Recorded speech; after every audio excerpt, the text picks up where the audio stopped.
The technology race, I think, is very real right now with China. There's an AI arms race, there's a robotics arms race, and that does bleed over into military hardware, drone technology, hypersonics. Why are we spending $1 trillion on the military and not providing for basic needs, not providing for healthcare, not providing for education? Even by the current U.S. military budget, it's already almost 3 times as large as what China is spending on its military today. So we're already tripling their spending. And so if tripling their spending isn't enough to keep us safe, what is spending 5 times as much going to accomplish us? Look, they've got 22 shipyards. And the US has 2. And China can churn out drones. China can turn out rockets. China can now churn out ships. They're also making jets. China is the factory of the world. Look at the marching they did recently in Beijing. You look at what Xi Jinping says. We want the military to stop spending money on some of the dumb things that it's spending money on, so it can repurpose that money to the things that we really need to counter the actual threats that are out there today.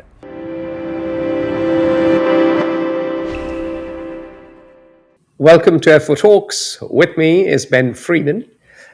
He is well known as a public intellectual in Washington, D.C. In particular, his latest book, The $1 Trillion War Machine, is catching some interest.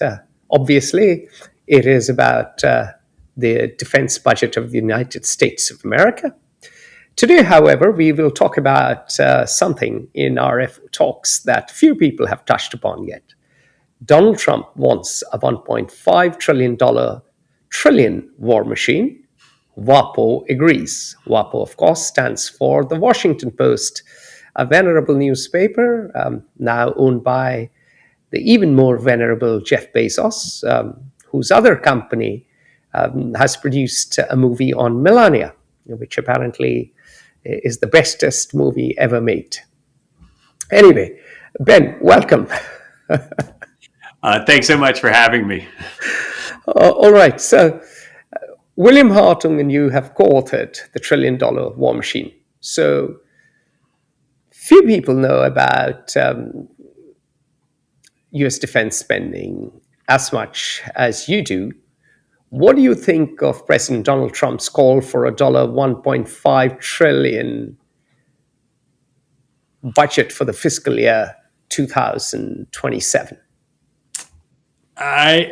I don't think much of it, frankly. And when you start just throwing out numbers like that, I think the first question people should ask is, for what?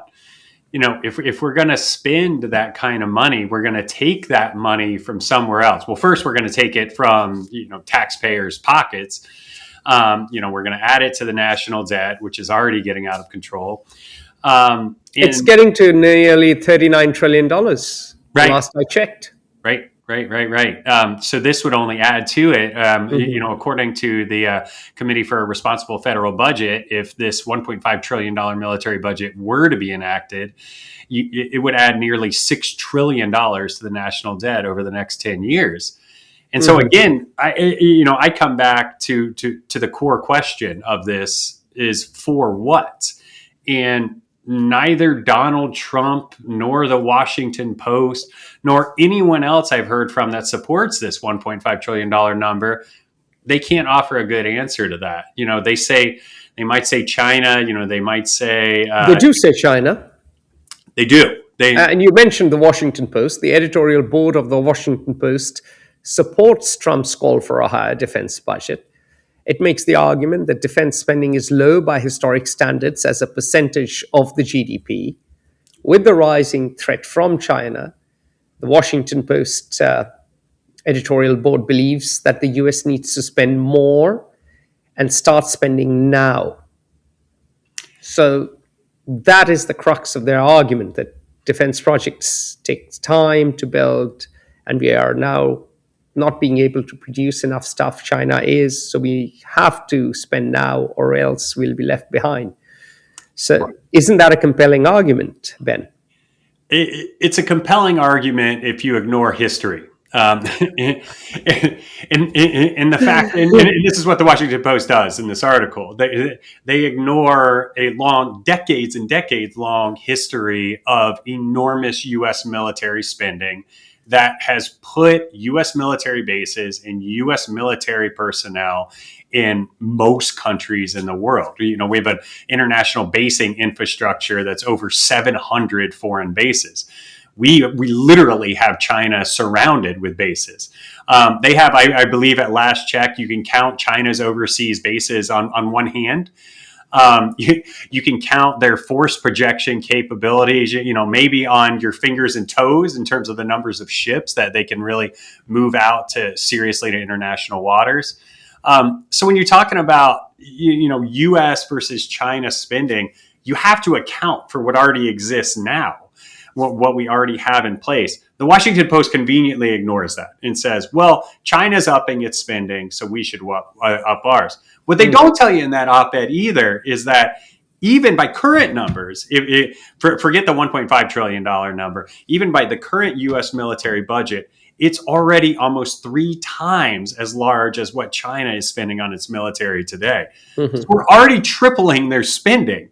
And so if tripling their spending isn't enough to keep us safe, what is spending 5 times as much going to accomplish us? So again, it's like, I hate to belabor the point. I just, even when people bring up the China threat, I still say, for what? What about the China threat? So that's a very good point. But some would come back and say that, look, they've got 22 shipyards and the US has 2. And China can churn out drones. China can turn out rockets. China can now churn out ships. They're also making jets. China is the factory of the world. So unless the US invests in upping its game and yet again recapturing the manufacturing heights, the commanding heights of the manufacturing economy, the US will be toast. What do you say to that argument? And because I do hear it a lot from people in Washington, D.C., and you know Washington really well. I mean, you've been a part of the think tank crowd for a while. Right. I would say to that question the way I say to folks in DC who make that argument is that it's very, very important that we don't just look at the quantity of a military, we look at the quality of it. And, if you look at quantities of militaries, well, China's got us beat, more soldiers, more ships, all the stuff you mentioned, they have more of it. In the Indian military, would have the U.S. military beat there even. So, you could go down. And, only numbers, not in production. The Indians produce nothing. No drones, some ships, but hardly any missiles. So. Right. In terms of military personnel, they have more military personnel than the U.S. military. It's a factor of population. Right. Yeah. So you have to account for that, but it's also the quality issue. When you're talking about the Chinese Navy, it pales in comparison to the U.S. Navy. The ships they're producing, or the aircraft they're producing, very similar story there. Pales in comparison to U.S. naval air capabilities. Mm-hmm. And so there's a huge quantity gulf that often gets missed when we just talk about the sheer size of some of these militaries. And I think that has to be a part of the conversation. Got it. So you'd say that the quality beats quantity argument stands in U.S. favor. Now, this is a very good segue into something you've talked about in your book, something you posit regularly. You talk about threat inflation in Washington, D.C. Explain to us what you mean by this, and explain to us how this is fueling the relentless rise of the defense budget. Right. To answer this, I'll paraphrase a quote from the Quincy Institute's founder, John Quincy Adams, our namesake, I should say. We go not abroad in search of monsters to destroy. That was his quote there is what led us to name the organization the Quincy Institute. But what we see from the military industrial complex here in the US is just the opposite. In order to justify itself, it does go abroad for monsters to destroy. Mhm. And in fact, it needs to have a monster to justify the level of spending that we have. I already mentioned we're spending more than 3 times or around 3 times what China is spending on its military. The China threat is used to justify all of this spending and even more spending. But we're spending so much more than Russia, Iran, Venezuela, whatever boogeyman you want to come up with. We're spending more than all of those boogeymen combined. But the key is that we have to be presented with the threat of a rising competitor, whether it's China, whether it's, the Soviet Union during the Cold War. There must be an enemy, either real or imagined, to justify the amount of spending that the U.S. puts into the military industrial complex. Because if that doesn't happen, if you don't have that, then Americans will really start to ask some uncomfortable questions. Like, why are we spending $1 trillion on the military and not providing for basic needs, not providing for healthcare, not providing for education? Why are we slashing Social Security benefits? If Americans start asking those questions, it's very bad for business, for the military industrial complex. Wouldn't you say that the military industrial complex is the way America does Keynesian economics? If you just look at it at military spending, again, this is sort of a thing. The argument works if you don't look at history or if you don't look at the alternatives, if you don't look at the opportunity cost of spending on the military. If you instead ask a question, because of course, $1 billion in military spending is going to create jobs, no questions about it. A better question to ask is, if we have $1 billion for the US government to spend, what's the best way to create jobs? And if you look at the research that asks that question and actually rigorously goes after it, like Heidi Peltier of Brown's Cost of War Project has done some fantastic research into this. And she asked a basic question: if we got that $1 billion of government money, what's the best way to create jobs? Unfortunately for the military industrial complex, they come in dead last, spending on any other thing you can imagine that the government spends money on. All the things I mentioned: healthcare, education, climate programs, even just letting taxpayers keep the money. Just don't tax them for that $1 billion.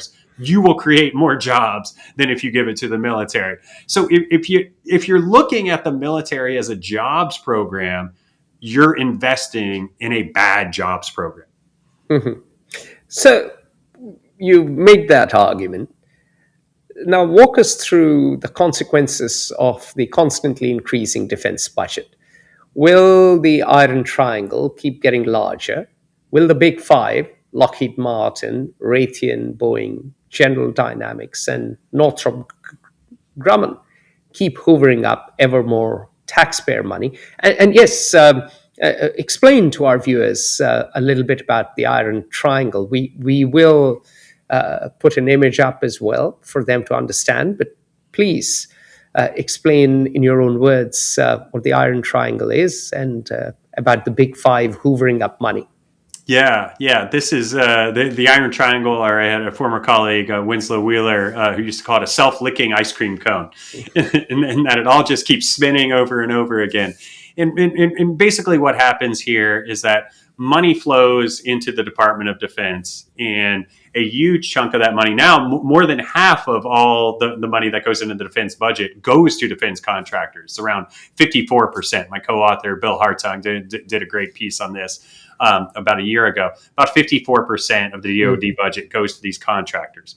The contractors then use that money, to build the weapons, to provide the services DoD needs, but they also use a huge chunk of that money to go back to influencing Congress and the executive branch, to hiring former DoD officials, getting those former high-ranking generals and admirals to serve on their board. They basically use part of the money that they're getting from these lucrative government contracts to then influence the government to get more and more of those contracts in the future. So basically, it works two ways. Of course, money goes to DoD. DoD then gives 50%, 54% of it to companies. Companies then perhaps spend in contributions for election campaigns for both members of Congress and senators, and of course the president, not to mention governors and others. And when it comes to the bureaucracy, it is post-retirement lucrative jobs. That's right.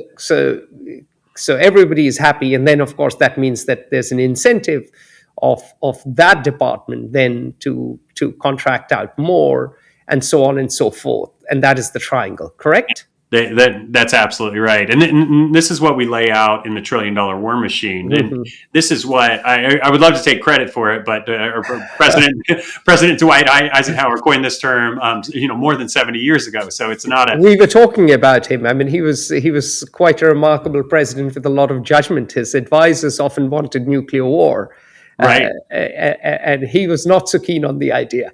No, thank God he wasn't.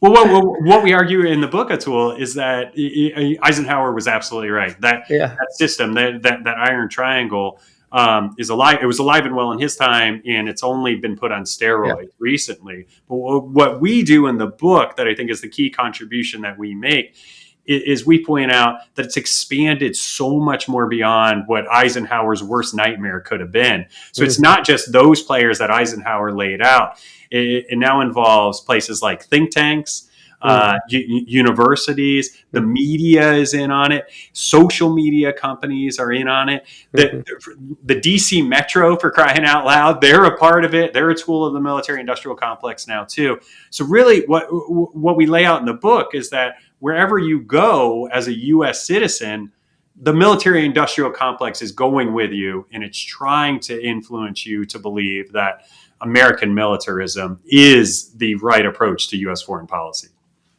I see. So is there an end date to this, or is the Iron Triangle so strong that for the foreseeable future, for our lifetimes, we will live within it, and the Big Five will get more and more money? Yeah, it's a great question. I think if you had asked me that even 5 years ago, I might have said it's looking bleak for those of us that are trying to disrupt the system. But what we have seen in the past year and a half is the rise of the defense tech sector. And the rise of the defense tech firms like SpaceX, Anduril, Palantir, and others, they are posing a threat to the primes, to those big contractors that we haven't seen in a generation. Those big prime, those contractors kind of rose to power in the 90s. And they really went largely unopposed for about 30 years there. But now these defense tech firms, which of course have deep ties to the Trump administration, Elon Musk, huge donor to President Trump, of course, heads up Doge, Palmer Luckey, head of Anduril, another big Trump donor, Peter Thiel of Palantir, another huge Trump supporter. You look at the Department of Defense, and a lot of the folks there are at the very least sympathetic to the defense tech sector, or outright come from it, are the venture capital world that emboldens Silicon Valley too. So what we're starting to see, we're seeing this kind of clash of the titans between the old guard primes in the kind of jumpstart defense tech sector, and they're really butting heads a lot. They're competing for the same contracts. They're cooperating in some spaces, but this competition that we're seeing, it's very disruptive to the old guard. The Secretary of the Army has even come out and flat out said that he wouldn't be upset at all if one of the old guard primes went bankrupt within the next few years. So I think, and we argue in the book too, that we're at a really pivotal moment in the U.S. defense industry. And I think that these defense tech firms are going to supplant at least some of the old guard contractors. Understood. But the defense budget does not show any indication of coming down. That'll keep going up. So a rising tide is lifting all defense contractors right now. Understood. So the Big Five may become the Big Seven or the Big 10. It's very possible. but it is a rising tide. Now, talking of a rising tide, we are recording this on Tuesday, February 3rd. 2 days from now, on Thursday, February 5th, the new START treaty, which caps the number of operational missiles and warheads in the world's two largest nuclear arsenals of the US, the United States, and Russia, expires. Will we now have a $2 trillion war machine? I feel like we put this book out. It hasn't been out 3 months, but every couple weeks, I feel like we need a new edition that says the $1.5 trillion war machine, the $2 trillion war machine. Well, Trump has put the $1.5 trillion figure out there. And now, with new START treaty going, the bets are off, are they not? You might be right. And I think it's just so unfortunate because, of course, when, we've been talking about, a nuclear arms race now, again, going back to Eisenhower's time, right? This is an issue we've been dealing with for 70 years. And everybody gets that nobody wins when we expand our nuclear arsenals. We've already got enough nuclear weapons to blow up the world many, many, many times over. So what's the great benefit of having even more of those weapons? I'll tell you what the great benefit is. It's a benefit to the companies that make nuclear weapons. And these are the companies that we're seeing lobbying for the expansion of the U.S. military arsenal.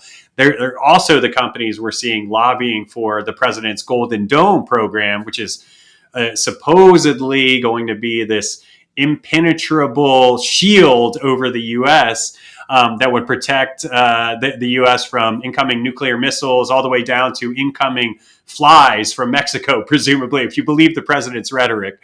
Anything that's in the skies will be taken down by the Golden Dome system. But regardless of the feasibility of the science behind this, one thing's for certain, this is a cash cow for Pentagon contractors, and the same thing with New START too. Well, the Financial Times is not known to be a left-leaning newspaper, and the Financial Times carried a pretty interesting and exhaustive story about, the headline was, "A world without nuclear arms control begins this week." So, yes, that is true. But my question to you is going back to so much money, all right, and you say it is inefficient. And we have mentioned that US debt is inching towards $39 trillion. The Congress is struggling to pass a budget. We can see all these discussions, recriminations, and very recently a record shutdown.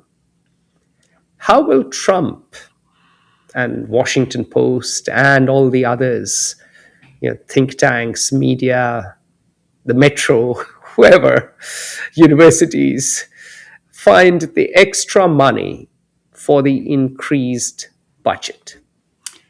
It's a great question, and none of them will give you a straight answer, but the answer is actually very straightforward. It will all be debt financed. The U.S. right now, every single year, we're running an over $1 trillion deficit. In some years, it's gone over $2 trillion, with that excess government spending as a result of COVID and other times in U.S. history. And so, we're adding that much to the debt every year. So when you talk about what the president is suggesting with a $1.5 trillion budget would be a $500 billion plus up in military spending, all of that, every single penny of that, would be debt financed. And the key to that is everybody from both parties, and I don't want to just blame the Republicans for this, Democrats and Republicans have been running up the debt now for decades. The last time we did not have a budget deficit in the U.S. was in 1999 during the Clinton administration. So literally at no year in the 21st century has the U.S. not have a deficit, and that's across Democratic and Republican presidents. And so this is a bipartisan addiction to spending that we're seeing. Unfortunately, what we're seeing right now, if you look at the math, our debt service payments for the first time have exceeded the military budget. They're now creeping up Mm. over $1 trillion a year just for us to service our debt. And so we're getting to a real tipping point that economists warn us about, when we are now borrowing money to pay the interest payments on our debt. And this can start a vicious cycle, according to the economists, where the debt spiral just only goes further and further down the hole. And so what the president in the Washington Post is endorsing, would only exacerbate that spiral even further. So I've been speaking to a number of economists. I read a fair bit of economics myself, and the one thing that the one thing that's absolutely striking is that the U.S. government has given up all serious efforts to control its debt, and so have many other governments. The U.S. government is not alone. You could argue the French, the Italians, many other countries as well. And economists in the US Treasury, as well as the International Monetary Fund, as well as other governments, have admitted to me in private that at some point the fat lady will sing. We are hurtling towards a sovereign debt crisis. My question to you is, where then will the money come from? And if defense will remain a sacred cow, then what else in the budget will be slaughtered? Right. I mean, I think we're getting a glimpse of that in Trump's first year in office here in the U.S. And the victims of that, we saw them with Doge, and we saw them with the utter destruction of the U.S. Agency for International Development, cuts at the State Department, and so the diplomacy budget being cut, the aid budget being slashed. But those are not enough, Ben. They're not. Ultimately, the biggest components are, of course, interest payments, the defense budget, the Pentagon, my apologies, Social Security, and Medicare, Medicaid. That's right. That's right. So, and that's where the squeeze is going to happen. Yeah. I think, if you're exactly right about the big levers of the budget. Yeah. And so, if you keep the Pentagon constant, and you also say, we're going to keep paying our bills, we're going to keep those debt service payments going. If you're going to do both of those things and you want to balance the budget too, the only real place to go, if you're looking for big money to balance that out, are the benefits. Social Security, Medicare, Medicaid. That, for the longer than I have been alive, that has been the third rail of third rails that you just don't touch. Particularly here in Florida, where I now live, the idea of anybody touching Social Security payments is just unheard of. Donald Trump. Sure shot defeat in the election. It's a state of retirees who go for the sunshine. Yeah. Donald Trump might find a retirees, booting him out of Mar-a-Lago if he starts cutting Social Security. It's just not a palatable thing. It's political suicide to do it. So this is something that I worry about, and I teach defense budget classes at the University. Exactly. I was about to say you're the best person to talk about this. Yeah, I'm the best person. But as I tell folks in the classes, I was like, I'm not the good news guy. I only have bad news. We're spending like drunken sailors here. Well, I have friends who are currently in the Pentagon, and I have friends who are on Capitol Hill, and they are really worried. They think that the fat lady will eventually sing, that there is not enough appetite to keep hoovering up U.S. debt. And that could lead to a massive deflation of the dollar. Right. And the US, and indeed many other countries, not just the US, many other governments which have focused just on the next election would have to make very painful choices very soon. Right. And the thing about the debt crisis too, that I think a lot of people don't realize, is that the foreign holders of U.S. debt only account for about a third of the total debt holdings. The other 2/3 is held right here in the U.S. The U.S. government itself owns a lot of the debt. Other government agencies, in individual investors. If you have a 401k, chances are you too own part of the U.S. national debt. And so, but most of it is right here in the U.S. And so, if there is going to be a crisis here, it's not going to just affect the international markets. It's really going to hit home in the U.S. too. Let's close with a counterfactual, and let's close with something people said in our meetup. We do our FO meetups at the National Press Club. We have one on February 6th, Friday, and we'll be discussing the future of the dollar. And we discussed the Trump corollary to the Monroe Doctrine, also known as the Donroe Doctrine.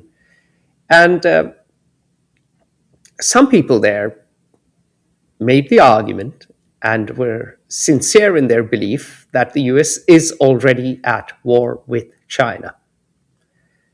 Mind you, they were not military people. But the military people didn't believe this, but the non-military people did.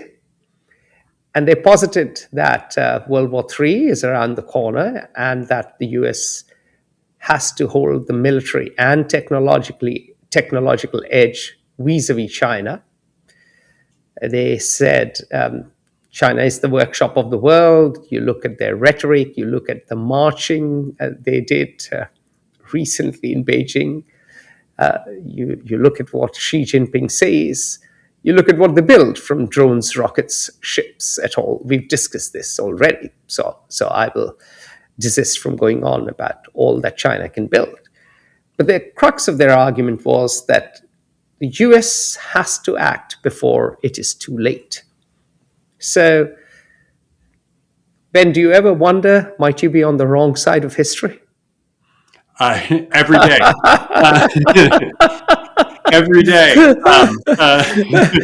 If we are headed, whole other question. If we are headed to World War III, then perhaps we need a $3 trillion defense budget. If we are headed to World War III, I might be right there saying, let's up the budget. Yeah. And here's the thing. I will say to that point, if you look at the history of the U.S. budget, when the U.S. goes to war, we raise the budget accordingly. We've done it in every major war the U.S. has been involved in. We're really good at spending money quickly if we need to. The question is, what do you do with your money in peacetime? You need to squirrel some acorns away for when you get to that really scary time. So you can afford.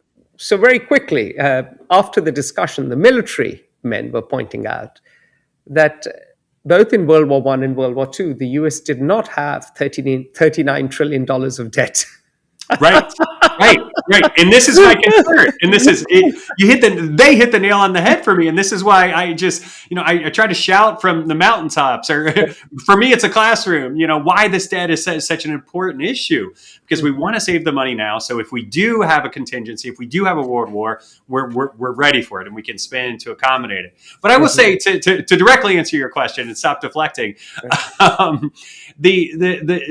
I think they're right. I would agree on one thing. There is a Cold War going on with China at the very least, when it comes to technology. There's a technological arms race going on right now with China. I don't buy for a second that, the Chinese military, the quantity argument, right? I've already made my case on that, so I won't belabor that again. But the technology race, I think, is very real right now with China.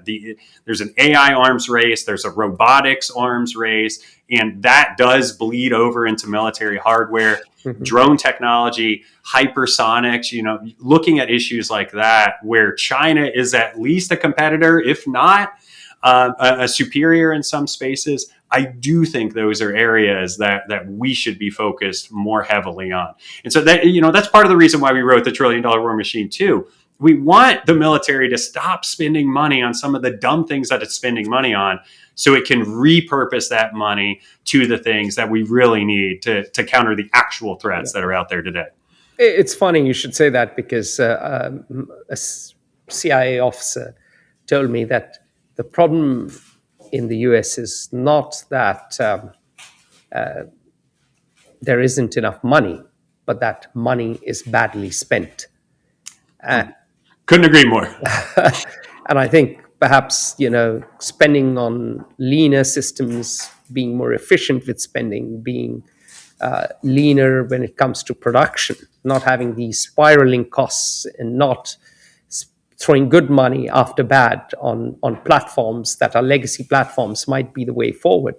So perhaps it is not the top line figure that matters as much as what you get for that figure that matters, perhaps. That's right.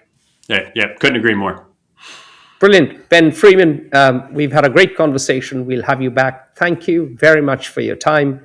For those of you who are looking at what to read, Ben's book, which I've mentioned a few times, The $1 Trillion War Machine, is a wonderful read.